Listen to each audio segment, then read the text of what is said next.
O capítulo se inicia dentro da prisão. No ano 64 depois de Cristo, Elisa olha para Gabriela e faz uma pergunta que corta o coração. Gabi, será que amanhã vai chegar minha vez de morrer como os outros? Gabriela, com doçura, responde que se esse for o destino, ela estará indo ao encontro de Jesus. Elisa então sorri e diz com firmeza: então quero que a minha hora chegue logo, Gabi. Enquanto isso, Rod, aflita, súplica a Fábio para tentar tirar Gabriela da prisão. Mas Fábio, impotente, diz que não há nada que possa fazer. Rod, arrasada, chora, acreditando que Paulo já esteja morto. Gabriela pega o acessório que Saulo lhe deu como lembrança e o coloca com carinho. Ao abrir a janela, é surpreendida por Prócoro, que aparece com um lírio branco nas mãos. Ele conta que chegou há pouco e foi direto vê-la. Convida-a para sair, mas, enquanto ele fala, Gabriela não consegue evitar de lembrar de Saulo. Logo depois, Matias se aproxima e chama por Saulo, que surge, observando Gabriela em silêncio.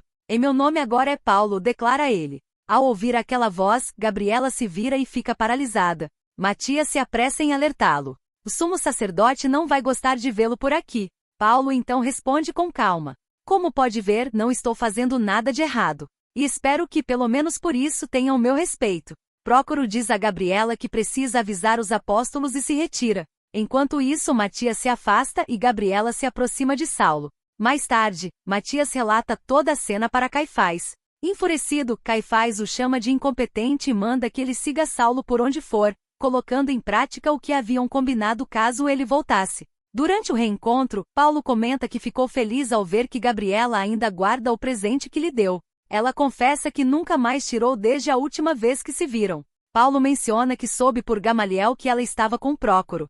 Gabi tenta se explicar, mas ele a interrompe, dizendo que está feliz por seguir com a vida. Confusa, Gabriela pergunta o que ele quer dizer com aquilo. Paulo responde que ela tomou a decisão certa, assim como ele também seguiu seu caminho. Gabi então quer saber onde ele esteve todo esse tempo. Paulo revela que passou um período orando, primeiro na Arábia e depois em Damasco, se preparando para aquele momento. Gabriela menciona que o apóstolo Barnabé lhe contou sobre a conversão dele, mas que infelizmente, quando soube, já era tarde demais, ele já havia partido.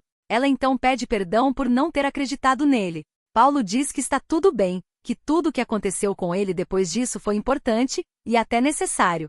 E então pede para que ela o esqueça como Saulo. Agora é Paulo. Nesse momento, Pedro se aproxima junto de Prócoro e do bispo Tiago. Prócoro diz que os apóstolos cuidarão de tudo e que Gabriela pode ir para casa. Saulo, agora Paulo, pede perdão aos apóstolos e expressa o desejo de participar da próxima reunião da igreja. Mas o bispo Tiago é direto. De forma alguma. Você não conhecerá a igreja de Jerusalém. Não depois do que fez. Pedro então pergunta o porquê da mudança de nome. Paulo explica que agora quer ser chamado de pequeno, reconhecendo a humildade diante de Deus. Pedro também o confronta sobre o motivo de não ter pedido perdão anos antes, quando teria se convertido. Paulo reconhece que errou e entende que eles ainda tenham desconfiança. Apesar de suas palavras, Pedro, Tiago e Prócoro continuam duvidando da sinceridade dele. Para eles, Paulo ainda pode estar tentando enganá-los. Paulo insiste que foi escolhido pelo próprio Senhor. Pedro retruca. Se realmente fosse um dos escolhidos, teria se submetido a nós, os servos que ele colocou à frente da igreja. Paulo rebate, dizendo que foi o próprio Senhor quem lhe pediu para não ir até eles. Gabriela, ao saber disso, corre para avisar Barnabé de que Saulo está com Pedro. Juntos vão até lá, mas quando chegam, ele já foi embora. Pedro informa a Barnabé que ouviram Paulo, mas ele se recusou a se submeter. Barnabé, indignado, defende Paulo, dizendo que ele foi escolhido pelo Senhor e que o julgamento precipitado dos apóstolos não condiz com o que Jesus ensinou. Miriam apoia Barnabé e pede que ele traga Paulo de volta para que todos possam se retratar. Barnabé encontra Paulo e o leva de volta à casa de Pedro. Lá, Pedro o questiona. Você viu o Senhor Jesus? Barnabé pede que Paulo compartilhe sua experiência. Paulo então conta que após sentir-se completamente sozinho e rejeitado, buscou a Deus em oração. Foi nesse momento que foi arrebatado, saiu de si e viu Jesus. Pedro o questiona com ceticismo. Quer que acreditemos que você saiu do corpo como um espírito? Paulo responde com serenidade. Não estou aqui para que acreditem em mim. Só estou respondendo à pergunta. Barnabé pede que continue. Paulo relata que o Senhor lhe ordenou que saísse de Jerusalém imediatamente, pois não aceitariam o testemunho dele ali. Enquanto isso, Prócoro tenta conversar com Gabriela sobre casamento, mas ela hesita. Ele percebe que o motivo é Saulo. Desapontado, diz que imaginava algo assim e lamenta, pois faria de Gabriela a mulher mais feliz de Jerusalém. Gabi responde que isso não tem relação com espiritualidade. Mas Prócoro insiste que tem sim, e se despede. De volta à casa de Pedro, Barnabé pergunta a Paulo o que mais o Senhor lhe disse. Paulo responde com a famosa frase: porque Deus amou o mundo de tal maneira que deu seu Filho, unigênito, para que todo aquele que nele crê não pereça, mas tenha vida eterna. Os apóstolos se espantam. O bispo pergunta onde ele ouviu isso. Paulo explica que mesmo não estando presente quando Jesus disse isso a Pedro, o Senhor lhe revelou tudo em uma experiência espiritual intensa. Nela, ouviu verdades profundas, palavras que nenhum homem tem permissão de repetir. Pedro, tocado, admite que a missão de Paulo não será fácil. Ele terá que enfrentar gregos, romanos. Mas Paulo está firme, dizendo que confia na direção do Espírito Santo. Pedro então concede um voto de confiança. E reforça: se ele estiver mentindo, Deus revelará, porque nada fica escondido para sempre. Eles convidam Paulo a permanecer com eles. Enquanto isso, Nataniel conversa com Gamaliel e diz desconfiar que Jonatas só se casou para se tornar sumo sacerdote e garantir assento no sinédrio. Gamaliel também conversa com Gabriela e diz que se ela não gosta de Prócoro não precisa insistir. Ela confirma que os dois já não estão mais se falando. Pouco depois, Paulo chega à casa de Gamaliel e é recebido com carinho. Ele diz que tem muito a contar sobre os últimos 3 anos, mas que agora gostaria de falar com Gabriela. Gamaliel e os outros se retiram, deixando os dois a sós. Gabriela revela que ela e Prócoro não estão mais juntos. Paulo diz que já sabe, Prócoro contou. Gabi declara que está pronta para deixar tudo e seguir a Deus ao lado dele.